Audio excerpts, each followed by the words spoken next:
Hi guys. So இன்றைக்கி நம்ம என்ன பார்க்க போகிறோம் அப்படின்னு பார்த்தீங்கன்னா, இன்றைக்கி லைவ் ட்ரேடிங்கான லாஜிக் தான் நம்ம பார்க்க போகிறோம். ஸோ இது வந்து பார்த்தீங்கன்னா 15 minutes பேங்க் நிஃப்டி சார்ட்டு.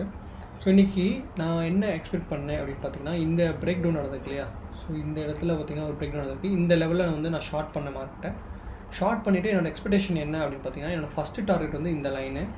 என்னோடய செகண்ட் டார்கெட் அப்படின்னு பார்த்தீங்கன்னா, என்னோடய செகண்ட் டார்கெட் வந்து மார்க்கெட் இந்த அளவாவது வந்துட்டு போகும் அப்படின்னு சொல்லிட்டு நான் எக்ஸ்பெக்ட் பண்ணேன். பட் அன்ஃபார்ச்சுனேட்லி என்ன ஆயிடுச்சு அப்படின்னு பார்த்தீங்கன்னா, இந்த மார்க்கெட் வந்து இங்கே டச் பண்ணிவிட்டு அடுத்த ஒரு புல் பேக் மாதிரி கொடுக்க ஆரம்பிச்சிச்சு. ஸோ நான் இனிஷியலாக என்ன நினச்சேன், இது வந்து ஒரு புல் பேக்கை கன்சிடர் ஆகும். ஸோ புல் பேக்காக இருந்துச்சுன்னா மார்க்கெட் வந்து இதை பிரேக் பண்ணிட்டு மறுபடியும் கீழே வரும் ஆஸ் யூஷுவலாக அப்படின்னு நினச்சிட்டு நான் என்ன பண்ணினேன் அப்படின்னு பார்த்தீங்கன்னா, இந்த ஸ்விங்க்கு மேலே தான் என்னோடய ஸ்டாப் இருக்கும். சரிங்களா? இந்த ஸ்விங்க்கு மேலே நான் ஸ்டாப் வச்சுட்டேன். ஸோ இப்போ என்ன ஆச்சு அப்படின்னு பார்த்தீங்கன்னா, ஒரு 12 o'clock கிட்ட பார்த்தீங்கன்னா சடனாக வந்து எனக்கு ஸ்டாப் ஹிட் ஆகிடுச்சு. ஸோ எவ்வளோ ருபீஸ் பார்த்தீங்கன்னா ஒரு 120 rupees கிட்ட ஸ்டாப் நான் ஹிட் பண்ணிட்டேன்.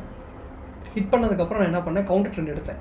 ஸோ கவுண்டர் ட்ரெண்ட் எடுக்கிறதுக்கு என்ன காரணம், என்ன ரீசன் அப்படின்னு பார்த்தீங்கன்னா, ஃபஸ்ட்டு ரீசன் வந்து இந்த ஸ்விங்கை வந்து பிரேக் கொடுத்துருச்சு. ஸோ இதுதான் வந்து ஒரு டவுன் ட்ரெண்ட் மார்க்கெட்டில் வந்து மார்க்கெட் என்ன பண்ணணும் அப்படின்னு பார்த்தீங்கன்னா, ஹைஸை வந்து ரெஸ்பெக்ட் பண்ணணும். சரிங்களா? அந்த ஹையை பிரேக் பண்ணிருச்சு அப்படின்னா மார்க்கெட் என்ன ஆக போகுது அப்படின்னா, ஷார்ட் டேர்மாக வந்து அப் ட்ரெண்டாக மாறி இருக்க வாய்ப்பு இருக்குது. டிபெண்ட்ஸ் அப்போ வந்து டைம் ஃப்ரேமை பொறுத்து.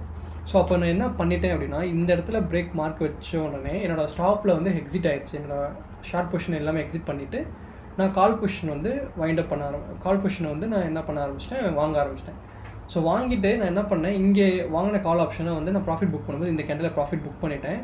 செகண்ட் மறுபடியும் ஒரு கால் ஆப்ஷன் என்ட்ரி எடுத்தேன். ஏன் எடுத்தேன் அப்படின்னு பார்த்தீங்கன்னா, ஸோ இந்த இடத்துல ஒரு ஸ்விங் கிரியேட் ஆகிருக்கு. இந்த ஸ்விங்கோட பிரேக் அவுட் ஸ்ட்ராட்டஜியில் ஒன்று எடுத்தேன். ஸோ இங்கே வந்து பிரேக் அவுட் ஸ்ட்ராட்டஜி எனக்கு அப்ளை ஆகும்.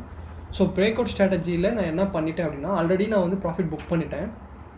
ஸோ நான் என்ன பண்ணேன், சரி தேர்ட் எடுக்கிற ட்ரேடாவது நம்ம வந்து லிமிடெட் ப்ராஃபிட் வச்சு வெளியில் வந்துடலாம்னு சொல்லிட்டு இந்த ட்ரேட்லேருந்து இந்த தேர்ட் கேண்டில் நான் க்ளோஸ் பண்ணிட்டேன். மோரலஸ் வந்து ஒரு 60 to 70 points நான் க்ளோஸ் பண்ணிட்டேன்.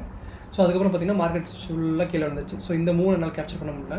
ஸோ இன்றைக்கி மூவ் அப்படின்னு பார்த்தீங்கன்னா ஒன்லி பை ட்ரெண்டோட மூவ் மட்டும் தான் என்னால் கேப்சர் பண்ண முடிஞ்சிச்சு. ஸோ இதுதான் இன்றைக்கான லாஜிக் பேங்க் நிஃப்டியில் நான் பண்ண ட்ரேடு. ஸோ இப்போ பார்த்தீங்கன்னா ஒரு அவுட்புட் அப்படின்னு பார்த்தீங்கன்னா,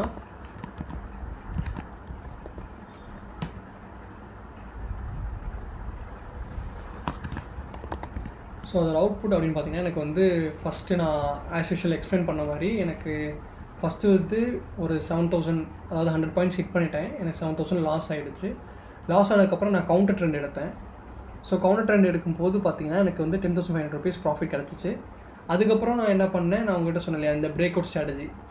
ஸோ இப்போது பார்த்தீங்கன்னா எந்த இடத்துல அப்படி எக்ஸாக்டாக சொல்கிறேன்னா, இந்த இடத்துல வந்து நான் பிரேக் அவுட் ஸ்ட்ராட்டஜி அப்ளை பண்ணிவிட்டு அதுக்கேற்ற மாதிரி ஒரு ஷார்ட் டேர்மாக ஒரு சின்ன அமௌண்ட் ஆஃப் ப்ராஃபிட் வச்சேன். ஸோ அதோட ரிசல்ட்லாம் இந்த 3,000. ஸோ ஓவராலாக பார்த்தீங்கன்னா எனக்கு வந்து 6,400 rupees ப்ராஃபிட் கிடச்சிச்சு. ஸோ இப்படி தான் கைஸ், இப்படி தான் நான் வந்து ஒரு ஸ்டெப் பை ஸ்டெப்பாக அனலைஸ் பண்ணி இன்ட்ராடே வந்து ப்ரைஸ் ஆக்ஷன் வழியாக நான் அனலைஸ் பண்ணி நான் பண்ணுற டெக்னிக்ஸ். ஸோ இந்த வீடியோ பிடிச்சதா லைக் பண்ணுங்கள், ஷேர் பண்ணுங்கள், சப்ஸ்கிரைப் பண்ணுங்கள் கைஸ். தேங்க்ஸ் ஃபார் வாட்சிங்.